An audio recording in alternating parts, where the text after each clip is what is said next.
আল্লাহ পাকের খানায়ে কাবা বাইতুল্লাহ শরীফ, খানায়ে কাবা বাইতুল্লাহ শরীফের পাশে অর্ধবৃত্তাকার একটা জায়গা, ওই জায়গাটার নাম হচ্ছে হাতিম। এই হাতিমের ভিতরে 2 রাকাত নামাজ পড়ে কেউ যদি দোয়া চায়, ওই দোয়াটা আল্লাহ পাকের দরবারে কবুল হয়ে যায়। ও এরা মুরব্বিরা, কাবা শরীফের পানি পড়ে যে সোনার নল দিয়ে, ওটাকে বলা হয় মিজাবে রহমত। ওই মিজাবে রহমতের তলায় দাঁড়িয়ে দোয়া চাইলে ওই দোয়াটা আল্লাহ পাকের দরবারে কবুল হয়ে যায়। কাবা শরীফের একটা কোণ, যে কোণটার নাম হলো রুকনে ইয়ামানি। এই রুকনে ইয়ামানিতে দাঁড়িয়ে দোয়া চাইলে ওই দোয়াটাও আল্লাহ পাকের দরবারে কবুল হয়ে যায়। কাবা শরীফের দরজা ধরে দাঁড়িয়ে দোয়া চাইলে ওই দোয়াটাও আল্লাহ পাকের দরবারে কবুল হয়ে যায়। কাবা শরীফের দরজাও আর হাজরে আসওয়াদ পাথর এর মাঝখানের জায়গাটা হলো মুলতাজিম। এই মুলতাজিমে দাঁড়িয়ে দোয়া চাইলে ওই দোয়াটাও আল্লাহ পাকের দরবারে কবুল হয়ে যায়। কাবা শরীফের কোণে লাগানো আছে হাজরে আসওয়াদ পাথর, জান্নাতি পাথর, যে পাথরে কেউ যদি হালাল পন্থায় হালাল নিয়ে হজে যায়, হাজরে আসওয়াদে চুম্বন দিলে হাজরে আসওয়াদ ওই ব্যক্তিটার জীবনের গুনাহগুলোকে টেনে নিয়ে ওই ব্যক্তিটাকে বেগুনাহ মাসুম বানিয়ে দেয়। আল্লাহ খানায়ে কাবা শরীফকে সামনে রেখে কেউ যদি নামাজ পড়ে, ওই ব্যক্তিটার উপরে আল্লাহ পাক 40টা রহমত নাজিল করেন। খানায়ে কাবা শরীফ যদি তওয়াফ করা হয়, তওয়াফ করলে ওই বান্দা বান্দির উপরে আল্লাহ পাক 60টা রহমত নাজিল করেন। কাবা শরীফকে সামনে রেখে কেউ যদি শুধু বসে থাকে চেয়ে থাকে, আল্লাহ পাকের খানায়ে কাবা শরীফকে শুধু বসে বসে দেখবেন। দরুদ শরীফ পড়া লাগবে না, কলেমা শরীফ পড়া লাগবে না, কোন দোয়া দরুদ পড়া লাগবে না। কেউ যদি শুধু বসে বসে আল্লাহ পাকের খানায়ে কাবা বাইতুল্লাহ শরীফকে বসে বসে দেখেন, ওই বান্দা বান্দির উপরে আল্লাহ পাক 20টা রহমত নাজিল করেন। জোরে বলুন সুবহানাল্লাহ। তাহলে শুধু দেখলে 20টা, নামাজ পড়লে 40টা, আর তওয়াফ করলে হবে 60টা। কাবা শরীফে নামাজের চাইতে তওয়াফের মর্যাদা বেশি। কেন বলেন? বাড়ি আসলে নামাজ পাবেন, তওয়াফ পাবেন না। আপনি বাড়ি এসে কাবাতুল শরীফে নামাজ পড়বেন, কিন্তু বাড়ি এসে যদি বলেন ঘরটা ঘুরবো, তওয়াফ হবে? তওয়াফ সেই জন্য তওয়াফের মর্যাদাটা আল্লাহ বেশি দিয়েছেন।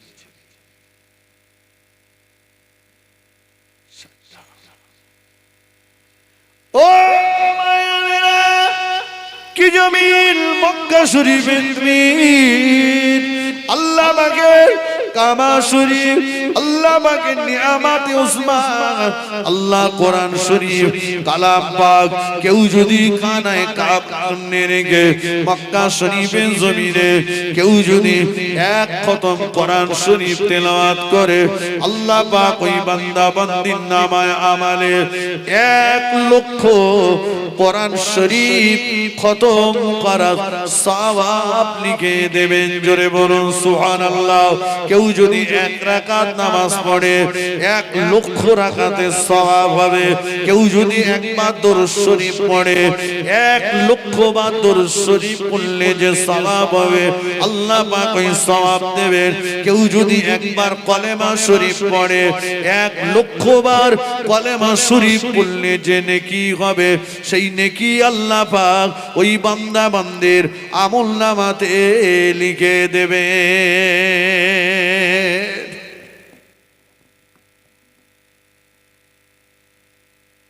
কি গো বাবা, কি নিয়ামতের জায়গায় যাবে।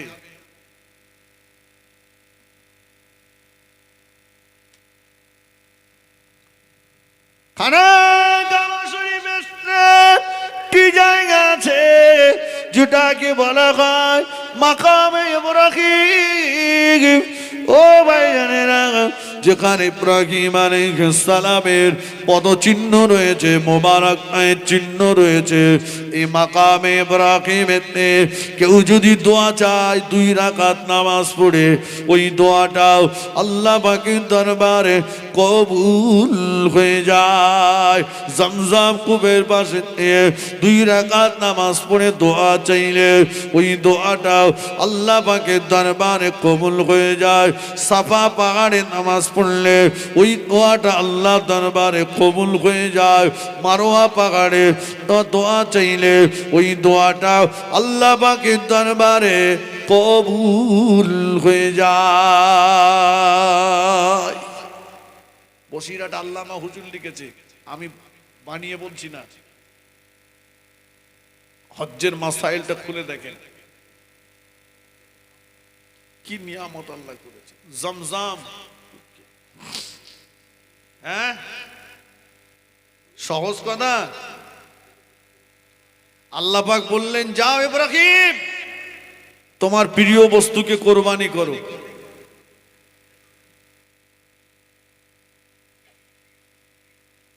স্বপ্ন দেখলেন, ভালো করে চিন্তা করে চিন্তা করলেন, প্রিয় বস্তু বেটা ইসমাইল মিনার ময়দানে যেখানে নিয়ে গিয়েছিলেন, হাজী সাহেবরা নিজে চোখে দেখে এসেছে। ছেলে গলায় ছুরি চালানো, যাতাই কথা। কত লোকের সাধ্য সামর্থ্য রয়েছে তবু কোরবানি করে না। বলে কোরবানি করলে যা গোস্ত পাবো তার থেকে না করলে মাল বেশি পাবো, ওর থেকে না করাই ভালো।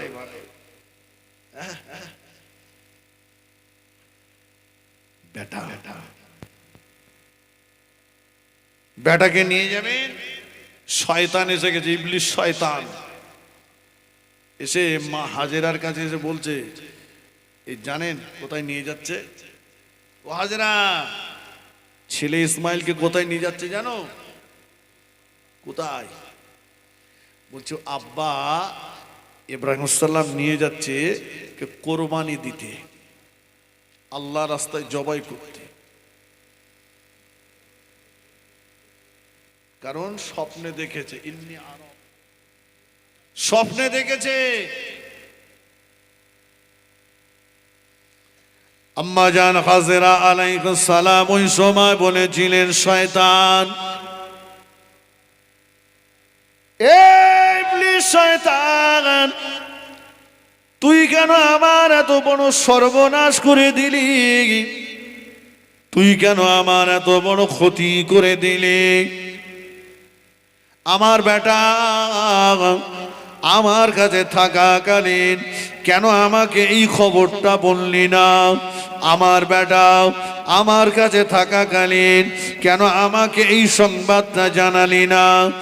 এই ইবলিস শয়তান, আমার ইসমাইল আমার কাছে থাকাকালীন সংবাদটা যদি আমাকে জানাতিস, আমিও জনম দুঃখিনী মা কোরবানি করার জন্য আমি ওর আব্বার হাতে ওকে তুলে দিতাম না। আমি ওর জনম দুঃখিনী মা, আমি নিজে হাতে আমার বেটাকে কোরবানি করে দিতাম। শয়তান দেখলে তো বাপের থেকে 1 ঘাটারও উপরে। মা বলছে আমার কাছে থাকাকালীন বললে আমি নিজে হাতে দিয়ে দিতাম, বাপের কাছে দিতাম না। এই তো মায়ের মতো মা। আমাদের মারা বাচ্চাদেরকে নামাজ পড়তে তুলে দেবে তাই কষ্ট করে। তাই তো কচি ঠান্ডার সময় উঠবে, ঠান্ডা লাগবে, জ্বর হবে, সর্দি হবে, কাশি হবে, চিন্তা করে। হ্যাঁ, অথচ ফজরের নামাজে উঠতে কষ্ট, রাত্রে কষ্ট। রাত 2টোর সময় যদি ঘরে আগুন লাগে তখন বাচ্চা কাচ্চা সব লেপ কম্বল মুড়ি দিয়ে ঘরে শুয়ে রাখবেন কি? হ্যাঁ, তাড়াতাড়ি তো টেনে বার করে, চল চল বেরো, কোথায় গিয়ে দাঁড়াবে তার ঠিকানা নাই। এই চিন্তাটা করলাম, কিন্তু জাহান্নামের আগুনের চিন্তাটা করলাম না। হ্যাঁ, জাহান্নামের আগুনের চিন্তা করলাম না। এই তো আমাদের দুর্ভোগ, আমাদের তো এটাই।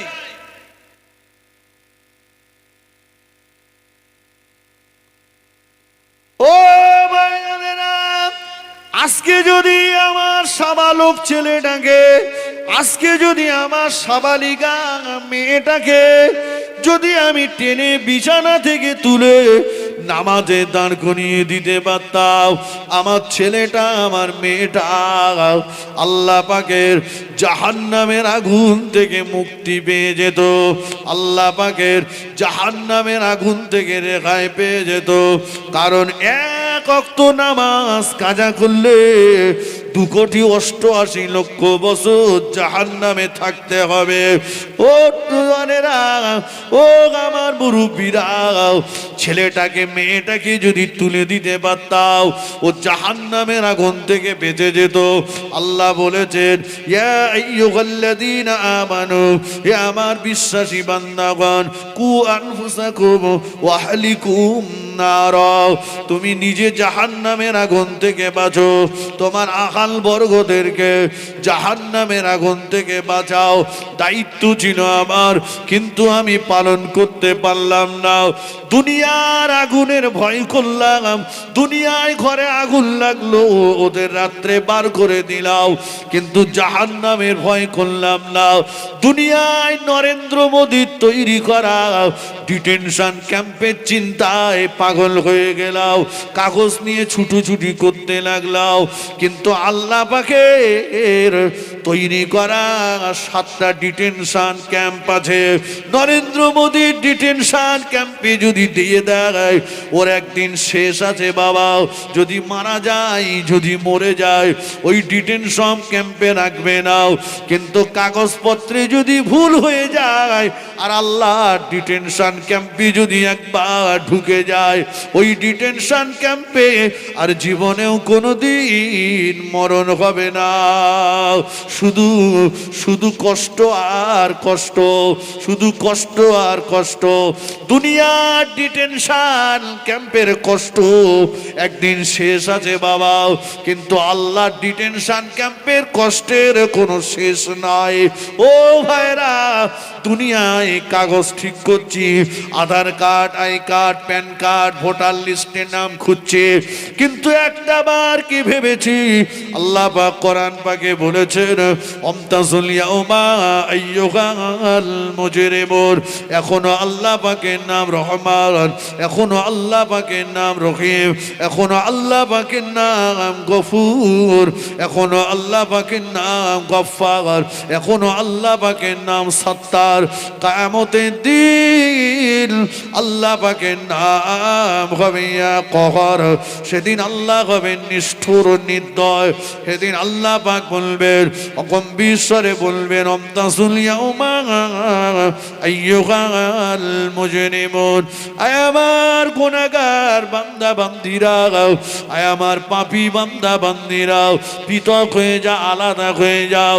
আমার নেককার বান্দাদের থেকে বেরিয়ে যাও, আমার নেককার বান্দাদের দলে তোদের জায়গা নাই।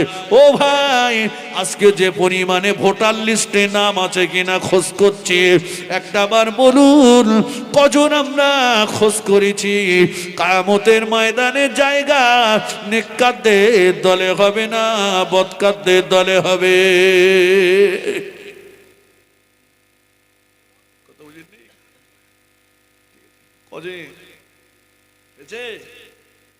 দুনিয়া তো ছেড়ে দিতে হবে, ছাড়তে হবে না, হবে না। এ দুনিয়ার মালিক কে? একটু জোরে বলেন না। এমএলএ, এমপি, মন্ত্রী, নেতা, প্রধান। আল্লাহ যদি বলে ফানফুজু লা তানফুজুনা ইল্লা বিসুলতান, দুনিয়ার মালিক তো আল্লাহ। আল্লাহ যদি বলে আমার দুনিয়া থেকে বেরিয়ে যা, এই বেরো, আমার দুনিয়া থেকে বেরিয়ে যা, কোথায় যাবে? বাপ মার কাছে অন্যায় করেছি, মেরেছে, দাদুর কাছে গেছি, দাদু জায়গা দিয়েছে, দাদু নেই, নানা নানি দিয়েছে, নেই প্রতিবেশীরা দিয়েছে, গ্রামবাসীরা কেউ না কেউ দিয়েছে। কি বলেন? আল্লাহ যদি আল্লাহ দুয়ার থেকে তাড়িয়ে দেয়, কোথায় যাব বাবা?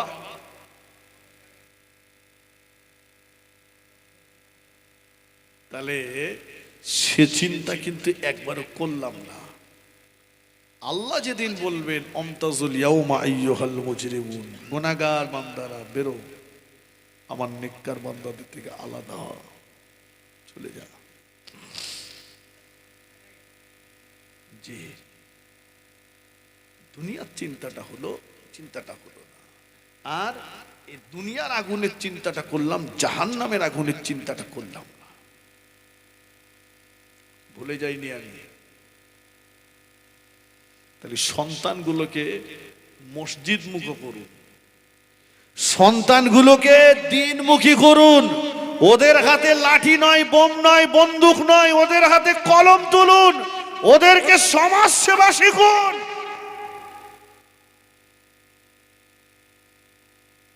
ওদেরকে ভালো মানুষের সোহবতে দেন। কথা ঠিক কিনা? আল্লাহমুখী করুন, দিনমুখী করুন।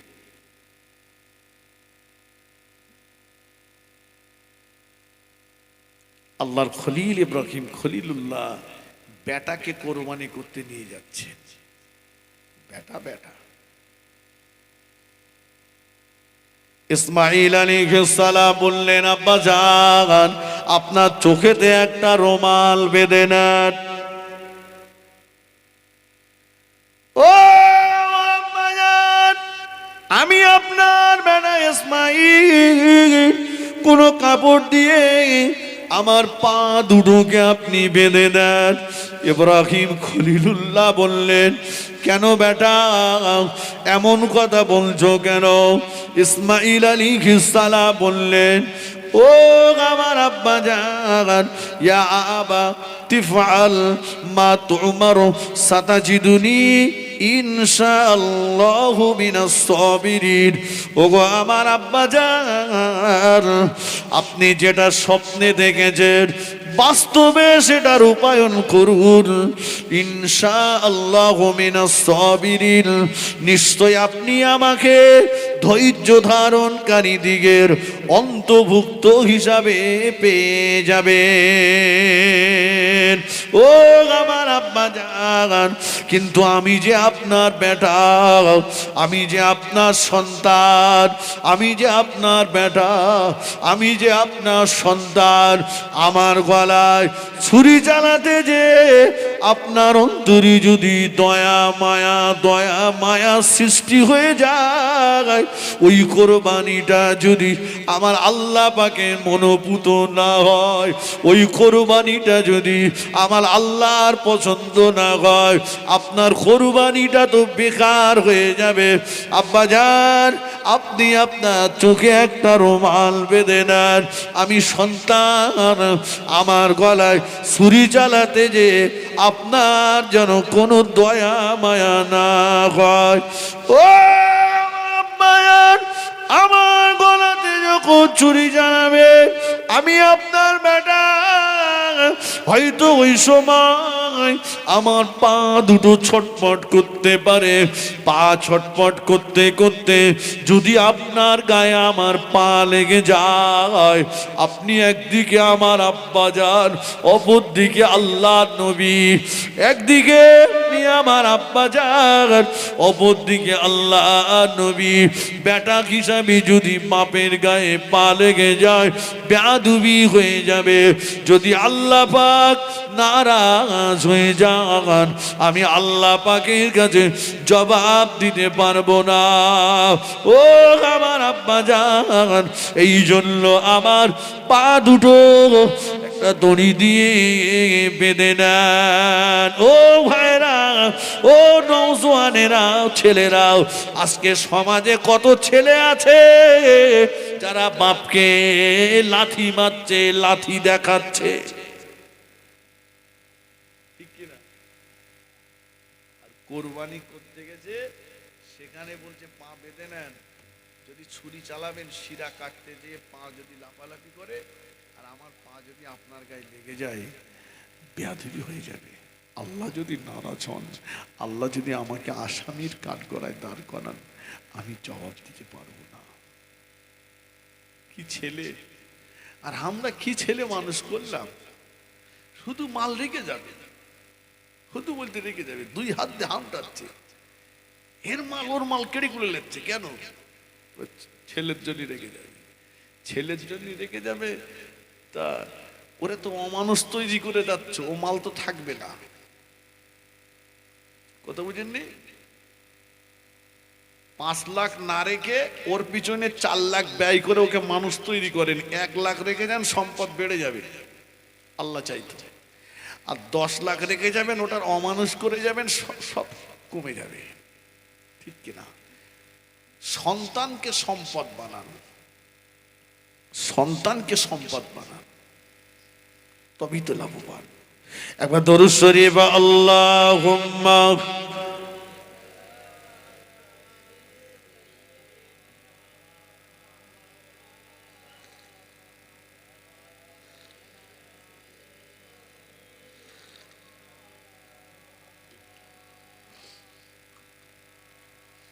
নবীর রওজা শরীফ দেখে মন ভরে না, দিদার দাও গো শাহে মদিনা। আল্লাহুম্মা সাল্লি আলা।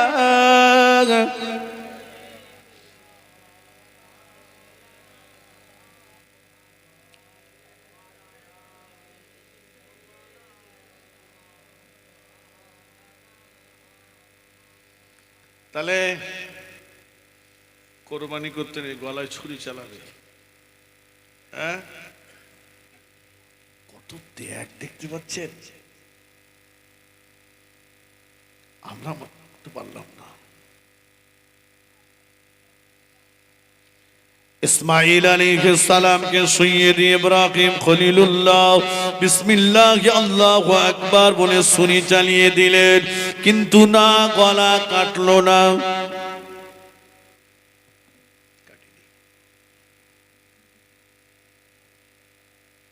ইব্রাহিম খলিলুল্লাহ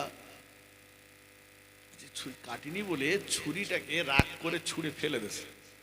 ধান নিয়ে দে, ছুরিটা একটা পাথরের উপরে পড়ে পাথরটা কয়েক ইঞ্চি কেটে গেল।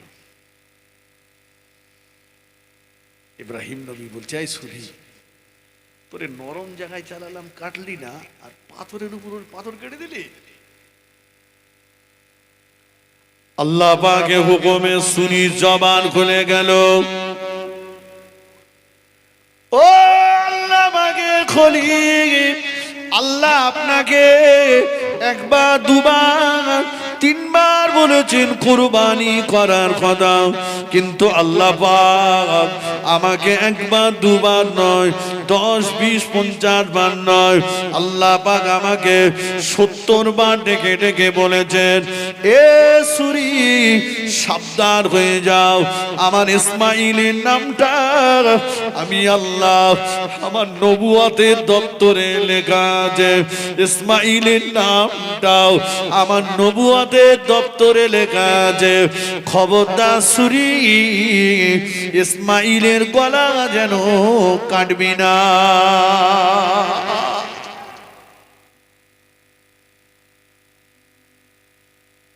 আমি কাটবো না, ছুরি বলে আমি কাটবো না, আল্লাহ বলেছে আমি কাটবো না, আল্লাহ পাক বলেছে।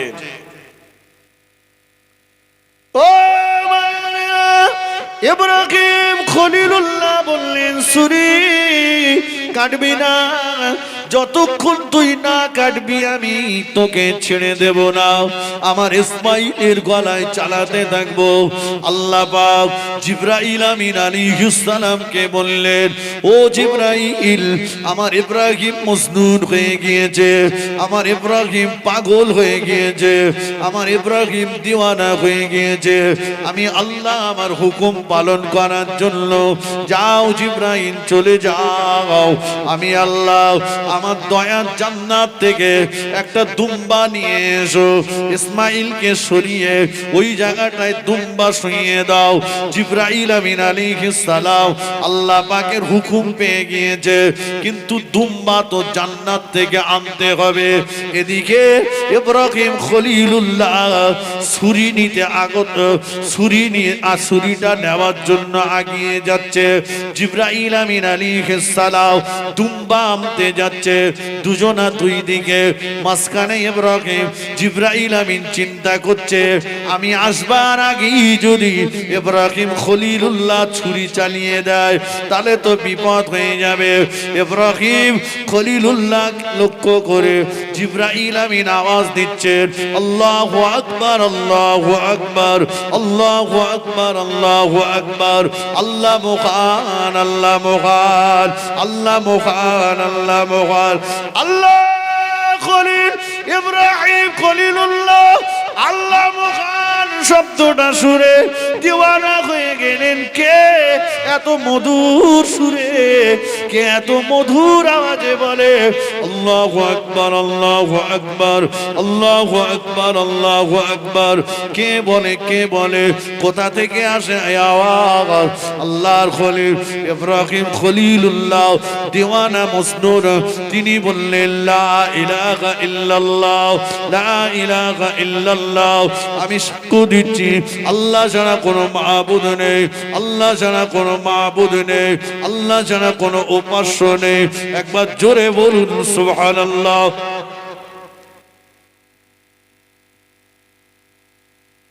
ও ভাইয়েরা, এই আওয়াজ যেই না শুনতে পেলেন, জিবরাইল আমিন আলাইহিস সালাম দেখলেন ইব্রাহিম খলিলুল্লাহ টিপটা মুটটা এবারে ওই দিকে চলে গেছে। আল্লাহু আকবার আওয়াজ দিয়েছি আমি। ইব্রাহিম খলিলুল্লাহ বলল, লা ইলাহা ইল্লাল্লাহ, আল্লাহ ছাড়া কোনো মাবুদ নেই। আবার জিবরাইল আমিন আওয়াজ দিল, আল্লাহু আকবার, আল্লাহু আকবার, আল্লাহু আকবার, আল্লাহু আকবার। আল্লাহ মহান, আল্লাহ মহান। দুজনার কথোপকথন, তার মাঝখানে জিবরাইল দুম্বা নিয়ে হাজির। আর ফেরেশতারা বলে উঠলো, ওয়ালিল্লাহিল হামদ, ওয়ালিল্লাহিল হামদ। সমস্ত প্রশংসা কেবলমাত্র আল্লাহর জন্য। আল্লাহ পাকে পছন্দ হয়ে গেল, আল্লাহ পাক খুশি হয়ে গেলেন, আল্লাহ পাক রাজি হয়ে গেলেন, আল্লাহ পাক সন্তুষ্ট হয়ে গেলেন। 9 তারিখ থেকে 13 তারিখ গোটা বিশ্বের ইমানদার মুসলমানের জন্য আল্লাহ পাক একবার করে পড়া ওয়াজিব করে দিলেন।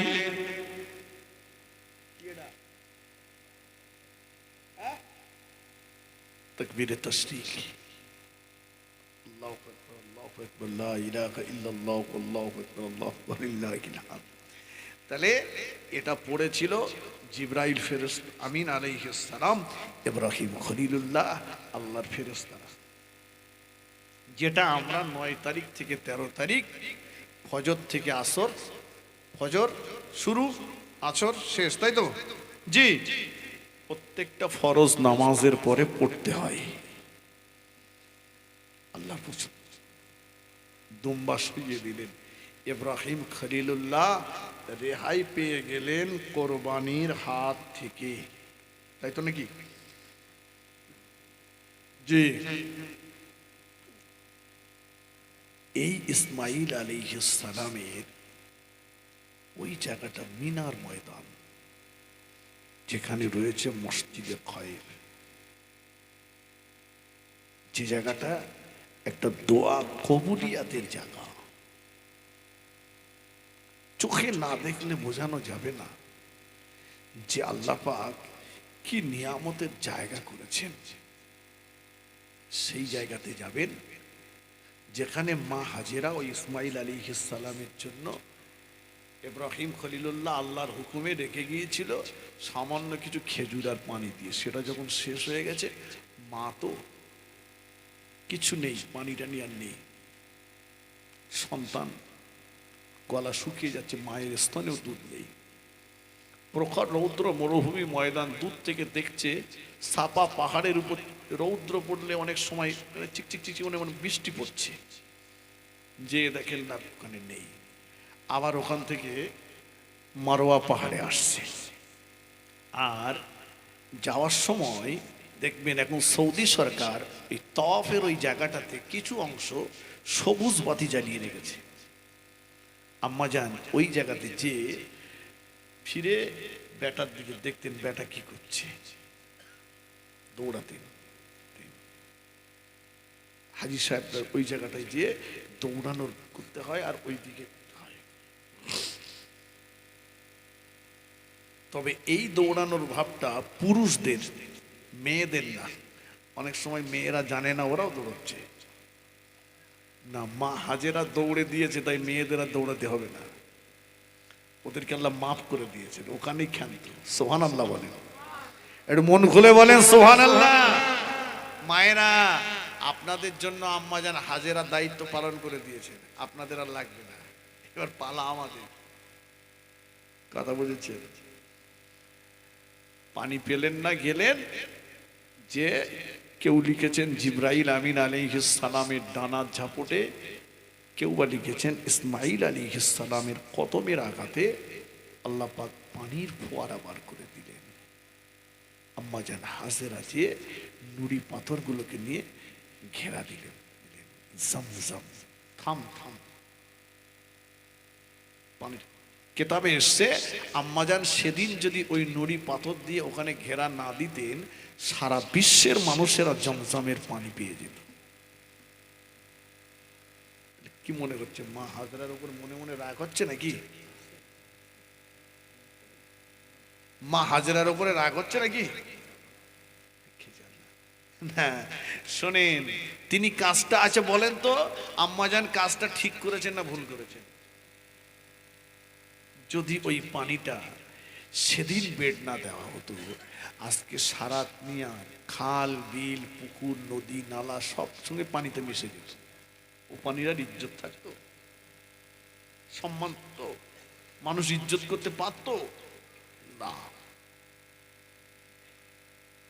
ওই সেই জায়গা যেটা দোয়া কবুলিয়াতের জায়গা। চলে মদিনা শরীফকে আল্লাহ পাক নিয়ামত করেছেন বাবা। মদিনার মসজিদে নববী শরীফ আল্লাহ পাক কি নিয়ামত করেছেন। মদিনার মসজিদে নববী শরীফে এক রাকাত নামাজ পড়লে কেউ বলেছেন 50,000 রাকাতের সওয়াব, কেউ বা বলেছেন 25,000 রাকাতের সওয়াব পাওয়া যাবে। জোরে বলুন সুবহানাল্লাহ। জওয়ানেরা ও মুরব্বিরা, মদিনার মসজিদে নববী শরীফ আল্লাহ পাক কি নিয়ামত করেছেন। মসজিদে নববী শরীফ চোখে না দেখলে বোঝানো যাবে না, সোনার মদিনা তো সোনার মদিনা। মসজিদে নববী শরীফ দেখলে পরে মনে হবে যেন এক্ষুনি তৈরি করা হয়েছে। মদিনার মসজিদে নববী শরীফের এক একটা মিনার 35 তলা বাড়ির সমান উঁচু। মদিনার মসজিদে নববী শরীফ আল্লাহ পাক কি নিয়ামত করেছে। জগতের ইমাম মালিক রাহমাতুল্লাহ আলাইহি মদিনা শরীফে যখন যেতেন, মদিনা শরীফে মসজিদে নববী মিনার দেখতে পেলে ইমামে আযম ইমাম মালিক ঘোড়ার পিঠ থেকে নেমে পড়তেন আর ঘোড়ার পিঠে উঠতেন না। ইমাম মালিক জুতো দুখানা খুলে নিতেন, জুতো দুখানা টেপুরে নিয়ে ওই মরুভূমি ময়দানে উত্তপ্ত গরম বালুর উপরেও ইমাম মালিক রাহমাতুল্লাহ আলাইহি ইমাম আযম রাহমাতুল্লাহ আলাইহি খালি পায়ে ঘুরতেন, খালি পায়ে। ইমামে আযম আবু হানিফা রাহমাতুল্লাহ আলাইহি হুজুরকে জিজ্ঞাসা করা হলে হুজুর জবাব দিয়েছিলেন, ও মদিনার মানুষেরা, আমি নোমান বিন সাবিত, আমি যদি ঘোড়ার পিঠে সওয়ার হয়ে যাই, আমার ঘোড়া যদি আমার এই মরুভূমি ময়দানে ছুটতে থাকে, ঘোড়ার কদমের ধুলাগুলো উঠতে থাকবে, না জানি ওই ধুলা উড়ে উড়ে উড়ে উড়ে যদি একটা ধুলাও আমার রাসূলুল্লাহর মাজার মুকাদ্দাসের নাই পৌঁছায়, বেয়াদবি হয়ে যাবে, নবীর শানে বেয়াদবি হয়ে যাবে, আমি বরবাদ হয়ে যাব, আমি ক্ষতিগ্রস্ত হয়ে যাব। তাই আমি মদিনার জমিনে কখনোই ঘোড়ার পিঠে উঠে বেড়াই না।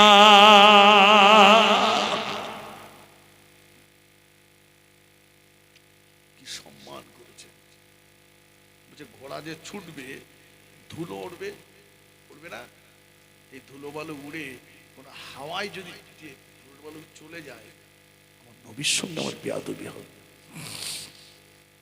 আমার নবী জিন্দা না মুর্দা? কথা বলেন। অনেক পাগলা তো অনেক কথা বলে বেড়াচ্ছে। আল্লাহ বলেছেন, ওয়ালা তাহসাবান্নাল্লাযীনা কুতিলু ফি সাবিলিল্লাহি আমওয়াতা বাল আহইয়াউন ইনদা রাব্বিহিম ইরযাকুন। যারা আমি আল্লাহ আমার রাস্তায় তাদের জীবনটাকে উৎসর্গ করে চলে গিয়েছে, ওদেরকে মরা বলো না, মরা বলে ধারণাও করো না। বাল আহইয়াউন, বরঞ্চ ওরা ইনদা রাব্বিহিম ইরযাকুন, কবরের ভিতরে শুয়ে শুয়ে আমার রিজিক প্রাপ্ত হয়। জোরে বলেন, একটু মন খুলে বলতে পারেন না? আমার দাদা হুজুর পীর কেবলা, 5 হুজুর কেবলা জিন্দা না মুর্দা? কথা বলেন। তার রুহানি নজরটা আছে, আওলাদের সঙ্গে রুহানি নজরটা আছে। কথা ঠিক কিনা বলেন? মুরিদের সাথে রুহানি নজরটা আছে। মুরিদ যদি খাঁটি মুরিদ হয়, কি বলে, আওলাদ এসেছে, দাদা পীরের আওলাদ এসেছে, দাদা পীরের রুহানি নজরটা আছে।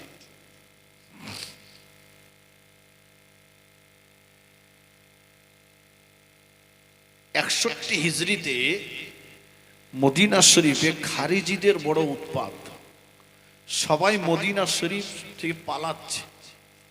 সাইয়্যিদুত তাবেঈন হযরত মুসাইয়্যিদ রাদিয়াল্লাহু আনহু বলেন, আমি দুর্বল মানুষ, পালাতে না পেরে মসজিদে নববীতে হাজির হলাম, কেউ নেই আমি ছাড়া, আমিও দুর্বল। আজানের সময় হয়ে আসছে, আমি চিন্তা করতে লাগলাম, আজকে কি আর আজান হবে না? কে দেবে আজান? কেউ তো নেই। রাসূলের প্রতিষ্ঠিত মসজিদ নববী শরীফে নামাজ হবে না, আজান হবে না। হযরত মুসাইয়্যিদ রাদিয়াল্লাহু তাআলা আনহু বলেন, যেই না আমি দেখতে পেলাম জোহরের আজানের সঠিক সময় হয়ে গিয়েছে, মদিনার মসজিদে নববী শরীফের ভিতর থেকে, আল্লাহ রাসূলের মাজার মুকাদ্দাসের ভিতর থেকে আমি আমার দয়ার নবীকে নিজেই আজান দিতে শুনলাম। ও সাইয়্যিদুত তাবেঈন মুসাইয়্যিদ রাদিয়াল্লাহু আনহু বলেন, সিরাতে কালামিয়ার ভিতরে লেখা হয়েছে, মাওয়াহিবুল লাদুনিয়া, এই কিতাবের ভিতরে লেখা হয়েছে, বাবা হযরত আব্দুল হক মুহাদ্দিস দেহলভী রাহমাতুল্লাহ আলাইহি মাদারিজুন নবুওয়াত কিতাবের ভিতরে লিখে দিয়েছেন, মুসাইয়্যিদ রাদিয়াল্লাহু আনহু বলেন, আমি ওই দিন 5 ওয়াক্ত আযান ইকামতের আওয়াজ আমার রাসূলুল্লাহর মাজার মুকাদ্দাস থেকে শুনতে পেয়েছিলাম।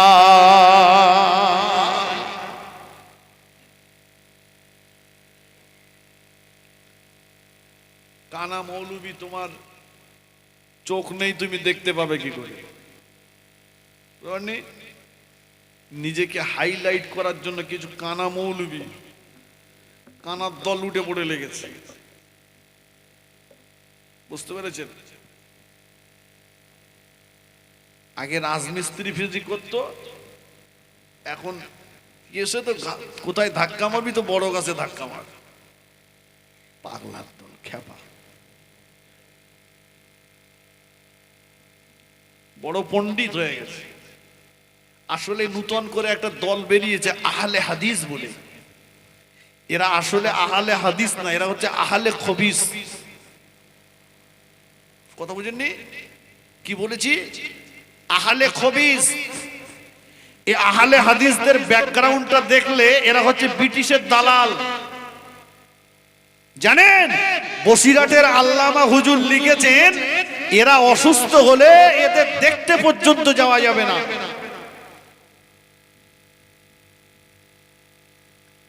এদের কিছু শয়তান মৌলবি আছে বেরিয়েছে, দেখেছেন? আমি ওর নাম বলতে চাই না। দাদা হুজুরকে নিয়ে, পাঁচ হুজুরকে নিয়ে কত বাজে বাজে মন্তব্য করছে, বুঝছেন? এ হচ্ছে এই আহলে খবিসের দলের লোক। ওর ক্ষমতা নেই, ওর ক্ষমতা নেই মুজাদ্দেদে জামানের সিলসিলার কোন আলেমের সঙ্গে বসবে, এই রকম ক্ষমতা ওই শয়তানটার নাই।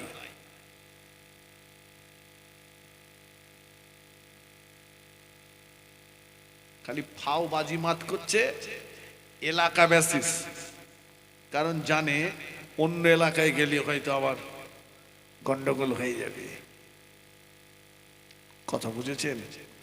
আমার দাদা পীরের সিলসিলা, আমার দাদা হুজুর কেবলা যখন 9 বছর বয়স ছিল, সীতাপুর মাদ্রাসাতে পড়তেন, তখন দাদা হুজুরকে বায়াত করেছিলেন খোদ আমার রাসূল পাক সাল্লাল্লাহু আলাইহি ওয়াসাল্লাম নিজেই রুহানি হালতে। সুবহানাল্লাহ বলেন। দাদা হুজুরকে বায়াত করেছিলেন হযরত আবু বকর সিদ্দিক রাদিয়াল্লাহু আনহু। দাদা হুজুরকে বায়াত করেছিলেন হযরত আলী কাররামাল্লাহু ওয়াজহাহু। গল্প বলছি না,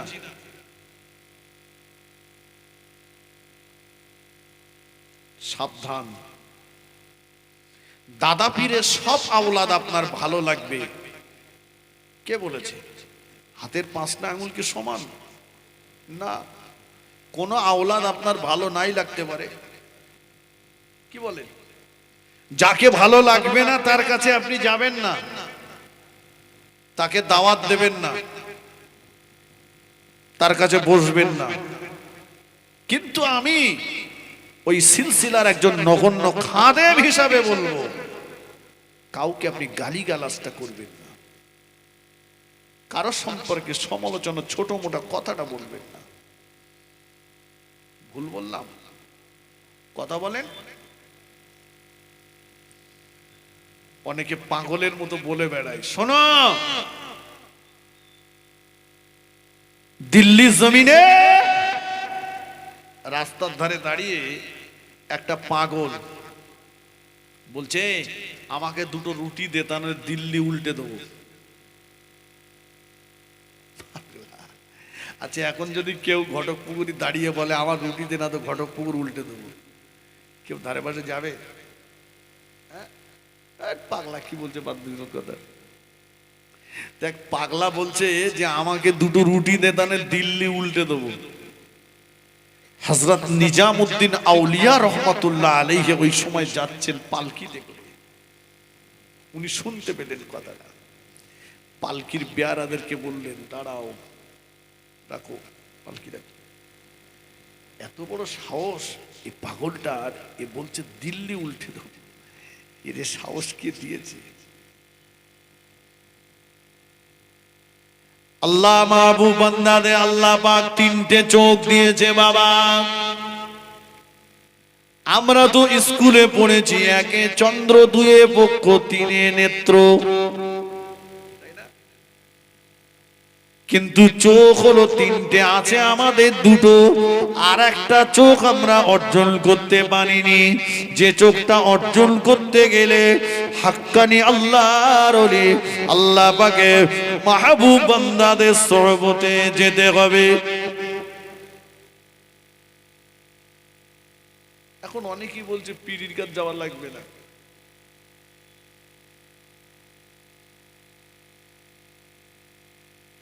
খাজা বাবা যিনি হিন্দুস্তানে প্রথম কলেমার ঝান্ডা উড়িয়েছিলেন, তিনি পীর ধরেছেন, পীরের কাছে বায়াত হয়েছেন। তার পীর খাজা ওসমান হারুনির 20 বছর জুতো বয়েছে। সুবহানাল্লাহ বলে। এ বলছে পীর লাগবে না। তুই এ মসজিদ আর ও মসজিদ তলপিনে ঘুরে বলতে পীর ধর লাগবে না। কি বললে?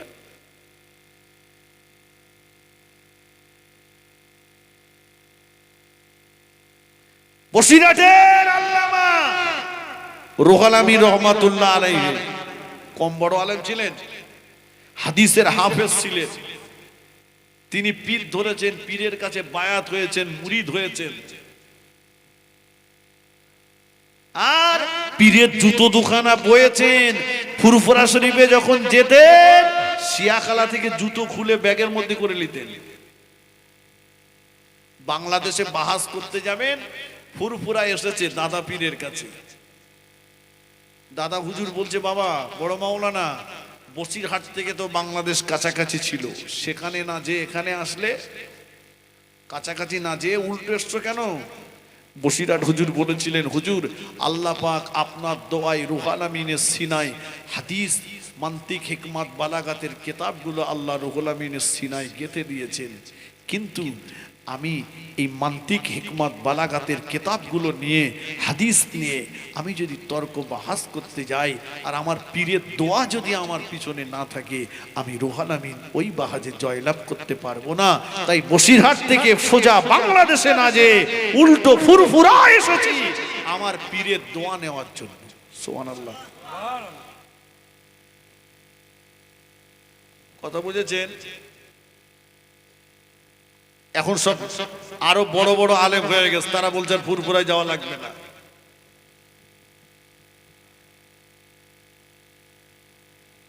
কি বললাম? বড় বড় হয়েছে, অনেক পীরও মাশাআল্লাহ বাজারে বেরিয়ে গেছে, পীর বেরিয়ে গেছে। তবে দরগাপুরি সাহেব বলতেন, দরগাপুরি সাহেব নাম শুনেছেন? বসিরহাটের দরগাপুরি সাহেব এমএলএ ছিলেন। সে আবার সেই জুতির এমএলএ। দরগাপুরি সাহেব বলতেন, পীর কারা? সুন্দরবনের জঙ্গলে লে যাব, বাঘ যদি ছেড়ে দেয় তো পীর ছেড়ে দেবে না? কি বলেন, ছেড়ে দেবে না?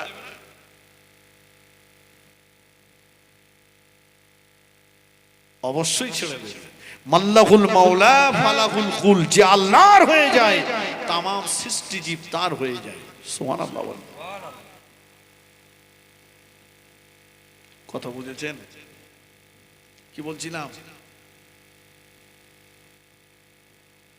ওই পাগলটা দাঁড়িয়ে বলছে দিল্লি উল্টে দেবো। আল্লাহর ওলি নিজামউদ্দিন আউলিয়া রহমাতুল্লাহ আলাইহি কাশবাগানতে বসে গেলেন, চোখ দুটোকে বন্ধ করলেন, অন্তর্চক্ষু খুলে দিলেন, ওই পাগলের হালতটা নেমেলেন, দেখলেন ওই পাগলটা হলো ভণ্ড।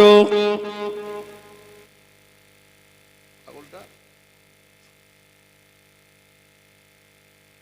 ও আল্লাহর ওলি নিজামউদ্দিন আউলিয়া রহমাতুল্লাহ আলাইহি চক্ষু বন্ধ করে অন্তর্চক্ষু দিয়ে ওর আব্বার হালতটা দেখলেন। সেখানেও দেখলেন আব্বার হালতটা ভালো না। আবার দাদুর হালতটা দেখলেন, সেখানে যেও দেখছেন দাদুর হালতটা খুব ভালো না। আল্লাহর ওলি নিজামউদ্দিন আউলিয়া রহমাতুল্লাহ আলাইহি তু পোস্তের দাদু যিনি, তানার হালতটা দেখছেন। দেখতে পেলেন ও দাদু যিনি, দাদুর আব্বা যিনি, তিনি আল্লাহ পাকের দয়া জান্নাতের চৌকাঠটা ধরে দাঁড়িয়ে আছে। আল্লাহ পাকের দয়া জান্নাতের চৌকাঠটা ধরে দাঁড়িয়ে দাঁড়িয়ে বলছে, আল্লাহ পাক ও আমিন, আল্লাহ পাক আমার আওলাদ যদি দিল্লির জমিনে বেইজ্জতি হয়ে যায়, আমার আওলাদ যদি দিল্লির জমিনে অপমানিত হয়ে যায়, আমার আওলাদ যদি বেইজ্জতি হয়ে যায়, আমার আওলাদ যদি অপমানিত হয়ে যায়, আমার আওলাদ যদি ক্ষুধার্ত থাকে, আল্লাহ পাক আপনি দিল্লির জমিনটা উল্টে দেবেন। নিজামুদ্দিন আউলিয়া রাহমাতুল্লাহ আলাইহি স্বাভাবিক অবস্থাতে ফিরে এসে পালকির বেয়ারাদেরকে বললেন, বাবা ওই পাগলটাকে আমার কাছে ডাকো। ওই পাগলটাকে হুজুরের কাছে ডেকে আনা হলো। হুজুর মাথায় হাত বুলিয়ে দিয়ে বললেন, বাবা এমন করে বলো না বাবা, এমন করে বলো না, বলো না বাবা তোমার কটা রুটি লাগবে, তোমার রুটির জিম্মাদার আমি নিজামুদ্দিন হয়ে গেলাম।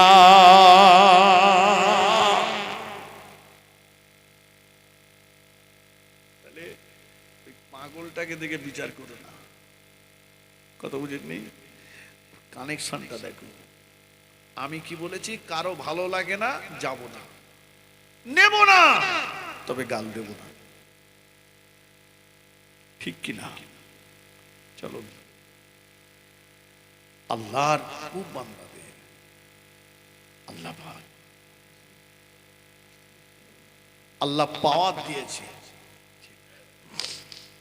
চলুন ও আমি আপনাকে বলছিলাম শুরু থেকেই ওই কথা, আল্লাহ পাক কি নিয়ামতের জায়গা, কি নিয়ামতের জায়গাতে আমার ভাইকে নিয়ে যাচ্ছেন। শুরু থেকে আমি আপনাদের সেই কথা শোনাচ্ছিলাম। আল্লাহ নবী নূরের জবানে বলেছেন, মানজারা কবরি বাদা ওয়াফাতি ফাকান্নামা জারানি ফি হায়াতি। আমার রাসূলুল্লাহ বললেন, আমি রাসূলুল্লাহ আমার ইন্তেকালের পরে যারা আমার কবরটা জিয়ারত করলো, আমার কবরটা দেখে গেল, ফাকান্নামা জারানি ফি হায়াতি, তারা যেন আমি রাসূলুল্লাহ আমাকে হায়াতে জিন্দেগিতে দেখে গেল।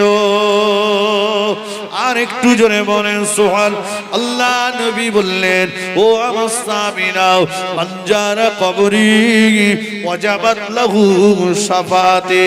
মানজারা কবরি, যারা আমার কবরটা জিয়ারত করলো, যারা আমার কবরটা দেখলো, ওয়াজাবাত লাহু শাফাতি, তাদেরকে শাফাআত করা আমি রাসূলুল্লাহ আমার জন্য ওয়াজিব হয়ে যায়।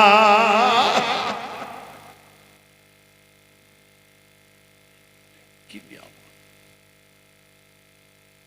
ও মায়েরা, মদিনার মসজিদে নববী শরীফ আম্মা জান আয়েশা সিদ্দিকা রাদিয়াল্লাহু তাআলা আনহা থেকে রওয়ায়াত হয়েছে, আম্মা জান বলেছে, খবরদার আমার রাসূলুল্লাহ জিন্দা, আমার নবীর মাজার মুকাদ্দাসের পাশে যে হাজী সাহেবরা জোরে জোরে কথা বলা তো দূরের কথা, তোমাদের শ্বাস প্রশ্বাসটুকুও জোরে জোরে জোরে জোরে নিও না। আমার রাসূলুল্লাহ মাজারের ভিতরে, মাজার মুকাদ্দাসের ভিতরে তিনি জিন্দা, উম্মতের চিন্তায় চিন্তিত। নবী বলেছেন, ও সাহাবীরা, হায়াতি খায়রুল লাকুম ও মামাতি খায়রুল লাকুম।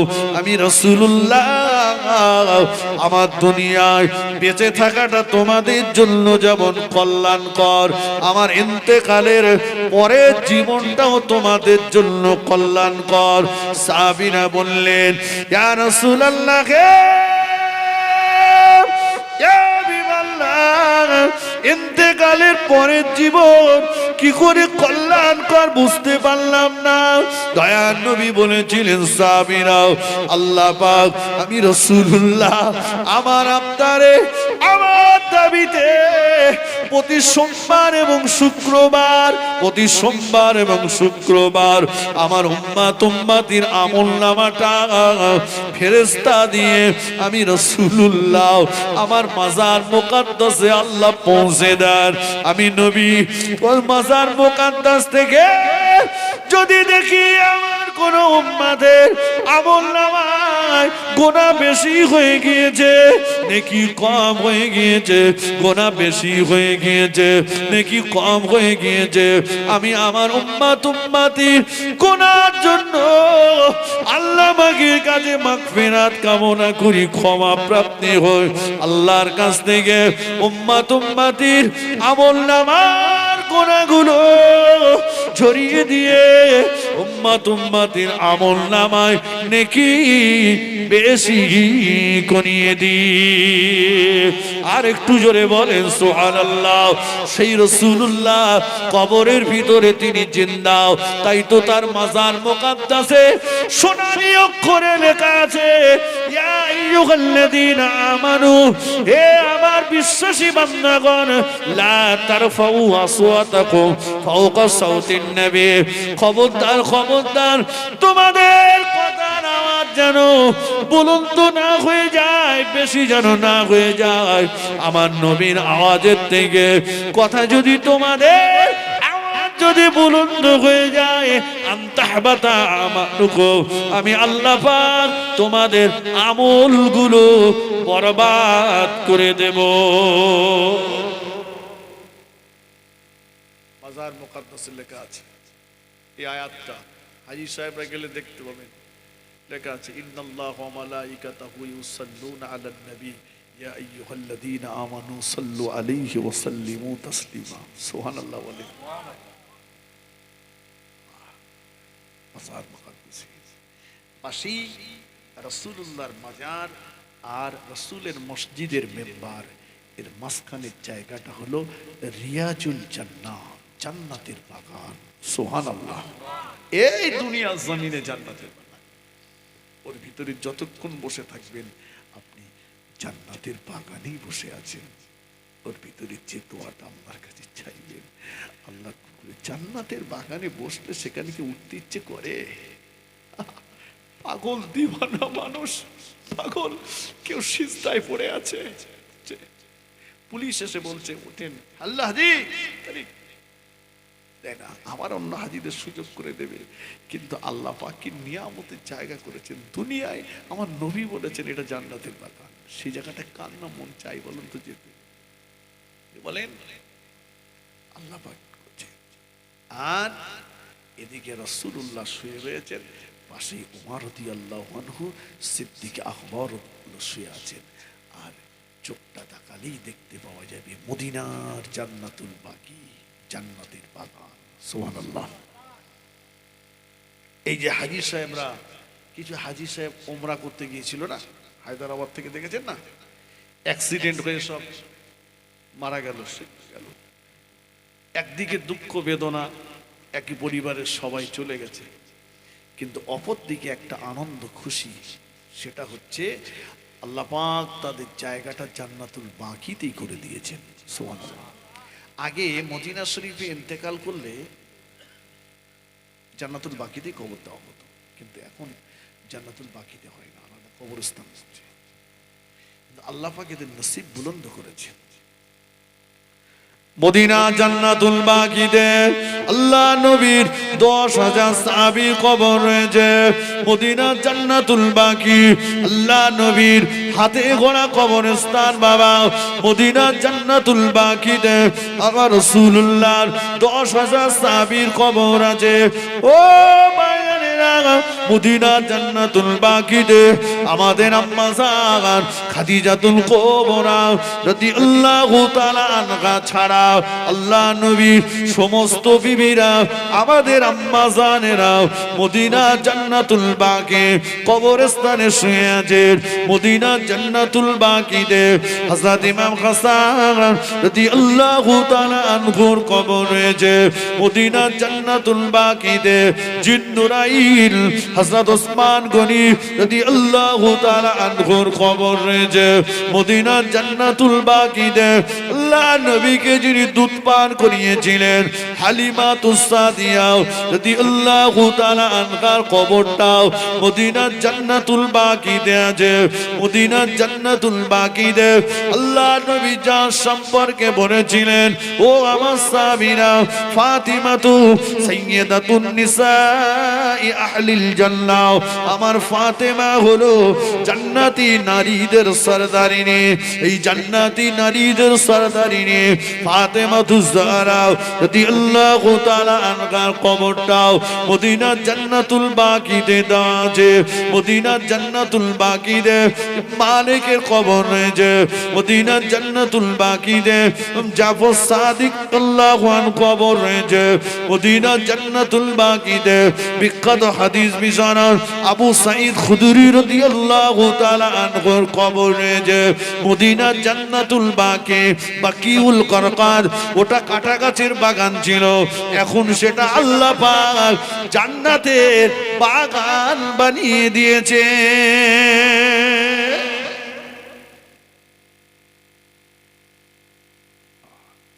চোখে না দেখলে বোঝানো যাবে না। আর একবার যে গিয়েছে ফিরে এসে তার বলতে শুনিনি কোনোদিন যে আমি আর যাবো না। শুনেছেন কারো যে আমি আর যাবো না এরকম বলবে? সে টাকাটা থাক আর না থাক, সে টাকাটা থাক আর না থাক, সে মনে মনে করে ঘর বাড়ি বিক্রি করতে হলে চলে যাওয়া। আল্লাহ পাক এমন একটা চুম্বক বসিয়ে দিয়েছে, মানে আকর্ষণ করে টানে টেনে নেয়। কথা বুঝেছেন? টেনে নেয়। আল্লাহ আমার ভাইকে কবুল করেছেন। আল্লাহ পাক আগে থেকেই তার জীবনের এই পরিবর্তন আমাদের অন্তরে শান্তি পেয়ে গেছে। কথা ঠিক কিনা বলেন? আপনারা খুশি না বেজা? জোরে বলেন। আমরা দোয়া করি আল্লাহ পাক তার হজ কবুল, হজ মকবুল, আল্লাহ হজ মকবুল নসিব করেন। বলুন আল্লাহুম্মা আমিন। আল্লাহ পাক তার এই বৃহৎ মনের নেক আশাকে আল্লাহ যেন পুরা করে। আল্লাহ পাক তাকে সুস্থ হালতে নিয়ে যান, সুস্থ হালতে সমস্ত কাজ সম্পন্ন করিয়ে দেন। জোরে বলেন আল্লাহুম্মা আমিন। সোনার মানিকেরা, ইসলামের 5টি স্তম্ভের ভিতরে এটা একটা স্তম্ভ। রাসূল বলেছেন, যাদের হজ করার সাধ্য সামর্থ্য আছে অথচ করলো না, সে ইহুদি হয়ে মরবে কি খ্রিস্টান হয়ে মরবে আমি জানি না। এমন একটা সময় আল্লাহ আপনাকে দিয়েছে যে সময় হজ ফরজ হয়েছে। মনে করুন আপনি গেলেন না, ইচ্ছা করে গেলেন না, পরবর্তীতে সেই অর্থ হারিয়ে গেছে, ফরজ কিন্তু আপনার রয়ে গেছে, তরফ রয়েছে, গোনা কিন্তু আমরা ছাড় চাই। অতএব হয়তো ভাবছেন যে এখন হয়েছে থাক, পরে যাব, অর্থ পরে নাও থাকতে পারে। কি বলেন? আল্লাহ কখনো কাউকে আমির বানান, কখনো কাউকে ফকির বানান। তবে হাদিস পাকের ভিতরে এটা পড়েছি যে আল্লাহর ঘরেতে আল্লাহর বান্দাবান্দিরা যেটা খরচ করে যান, আল্লাহ পাক সেই অর্থটা তাদেরকে ফেরত দিয়ে দেন। মন খুলে হবে না? তাজ্জব হয়ে যাবে, আশ্চর্য হয়ে যাবে। আর এটা তো স্বাভাবিক। যিনি একছত্র অধিপতি, যিনি এ দুনিয়ার মালিক, যিনি সব কিছুর মালিক, তিনি করতে পারেন না? পারেন না। তানার কাছে কেউ যাবেন, তানার ঘরে কেউ যাবেন, ইহরামটা পরে বলবেন লাব্বাইক আল্লাহ আমি হাজির, আল্লাহুম্মা লাব্বাইক আল্লাহ আমি হাজির আছি। জি যাবেন, তাকে পয়সা কষ্ট করে যেতে হবে না, আল্লাহ পাক তাকে দিয়ে দেবে। জি যদি আল্লাহ খুশি হন, রাজি হন। আল্লাহ নবী বলেছেন, আল হাজ্জু মাবরুরুন লাইসা লাহুল জাযাউল ইল্লাল জান্নাহ। একটা মকবুল, একটা কবুলিয়াত হজের বদলা হলো আল্লাহ পাকের দয়ার জান্নাত। সুবহানাল্লাহ, একটু মন খুলে বলেন সুবহানাল্লাহ। অতএব টাকা যাদের হয়েছে, কার আছে আর কার নেই আমি জানি না, আল্লাহ জানে। ঠিক কিনা বলেন? আমি জানি না, আল্লাহ জানে। তবে নিয়তটা করে নেন, জায়গাটাতে যাওয়ার জন্য প্রস্তুতি নেন। জি, আমার রাসূলের মাজার মুকদ্দাসটা একটু জিয়ারত করে আসুন। দরুদ শরীফ আল্লাহুম্মা সাল্লি আলা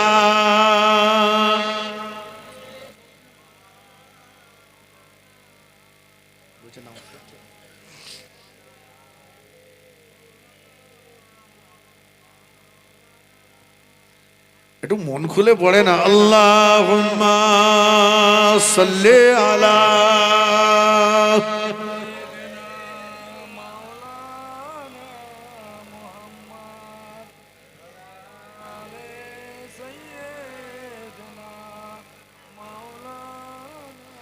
নবীর রওজা শরীফ দেখে মন ভরে না, দিদার দাও গো শাহে মদিনা। আল্লাহুম্মা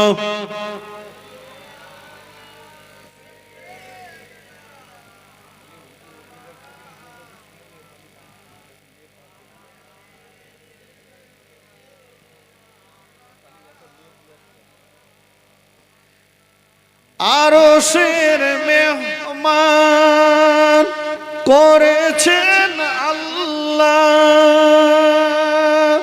কত শান কত মান মোর কামলিওয়ালা। ও গো মদিনাওয়ালা করো করুণা, দিদার দাও গো শাহে মদিনা। নবীর রওজা শরীফ দেখে মন ভরে না, দিদার দাও গো শাহে মদিনা।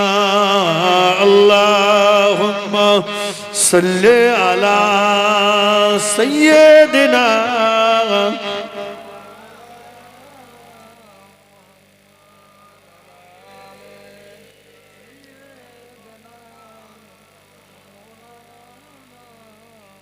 ভাইজান আসবেন। সর্বশেষ একটা কথা বলবো, 5 ওয়াক্ত নামাজের পাবন্দি আমরা হয়ে যাই, নিজে নামাজ পড়ি আর পরিবারের সবাইকে নামাজের কথাটা বলার দায়িত্ব আমার আপনার। কথা ঠিক কিনা বলেন? প্রত্যেকটা পরিবারের জন্য ওই পরিবারের অভিভাবক যিনি, তিনি হচ্ছেন ওই পরিবারের হাদি, তাকেই বলতে হবে, জবাবটা আল্লাহর কাছে তাকেই দিতে হবে। অতএব নিজে শুধু না, পরিবারকেও নামাজের কথাটা বলুন। আপনি আমি যদি না বলি, এই দায়িত্ব থেকে কিন্তু রেহাই পাব না। কারণ আমরা প্রত্যেকেই একজন অভিভাবক, আর আল্লাহ পাকের কাছে এ ব্যাপারে প্রত্যেককেই জবাবদিহি করতে হবে, হবে না। অতএব ছেলে সাবালক হয়েছে, মেয়ে সাবালিকা হয়েছে, স্ত্রী নামাজ পড়ে না, পর্দায় থাকে না, এ কৈফিয়ত আপনাকে আমাকে দেওয়া লাগবে, যিনি পরিবারের গার্জিয়ান তার দেওয়া লাগবে। সমাজটা কি, পরিবারটা কি নামাজি বানাতে আজও আমরা পারলাম না। হয়তো আমি নামাজ পড়ি, ছেলে পড়ে না, আমি পড়ি, মেয়ে পড়ে না, আমি পড়ি, স্ত্রী পড়ে না, কিন্তু মনে রাখতে হবে স্ত্রীর জন্য আমাকে জবাব দিতে হবে। অতএব নামাজ না পড়লে তাকে আপনার দায়িত্বটুকু আপনি পালন করুন, তাকে বলুন। আসলেন সকলে উঠে দাঁড়ান, ভাইজান আসছেন, নারায়ে তাকবীর।